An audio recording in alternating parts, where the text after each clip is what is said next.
God is saying, hey, even though you keep breaking your promises, I'm not going to break my promise.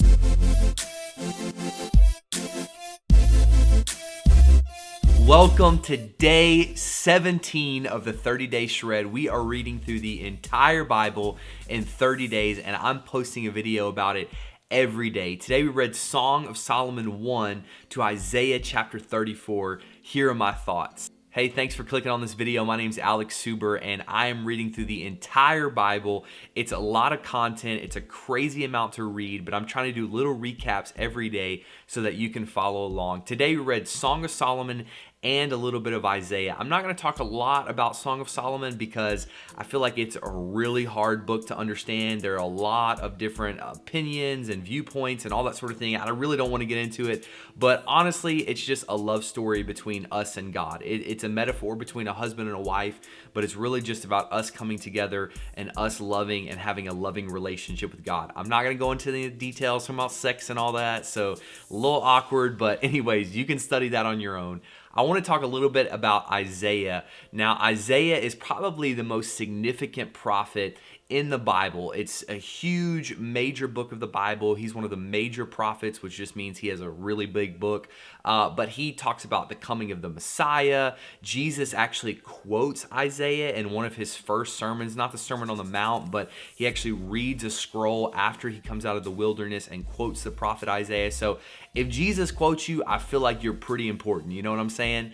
But Isaiah is a really important figure in the Bible, and it's the beginning of the prophetic literature. So we read the first 5 books of the Bible, which is the law. Then we read history. Then we read about poetry and wisdom. Now we're getting into the prophetic books. And so Isaiah talks a lot about the future, but he's also in the current world. So there's kind of this mixture of talking to the future, but then also speaking to the current world that he's living in. The big theme of this book, and what you'll see over and over and over all throughout the Old Testament, I may seem like a broken record, but this isn't me. This is just the Bible. The big theme is Isaiah is showing us that God is holy, but the people of Israel are sinful. So there's this hard contrast between, okay, God is holy. He's never not going to be holy. He is sovereign. He is holy. But the people of Israel, they're not holy. They're going away from God. They're worshiping false idols. They're doing all of these crazy things that are very, very not what God has told them to do. So they're not holy.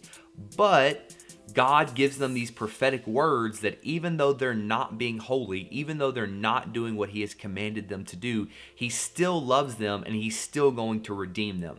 So it's this weird thing. It's like even though God is super holy and the children of Israel are super evil and it seems like they're so far apart, God is saying, hey, even though you keep breaking your promises, I'm not going to break my promise. Because remember, hundreds and thousands of years before, God made a promise to Abraham that through his lineage that he was going to bless the entire world. And so he's not going to break that promise. So it shows us that God is good, people are evil, but God is not going to break his promise between him and man.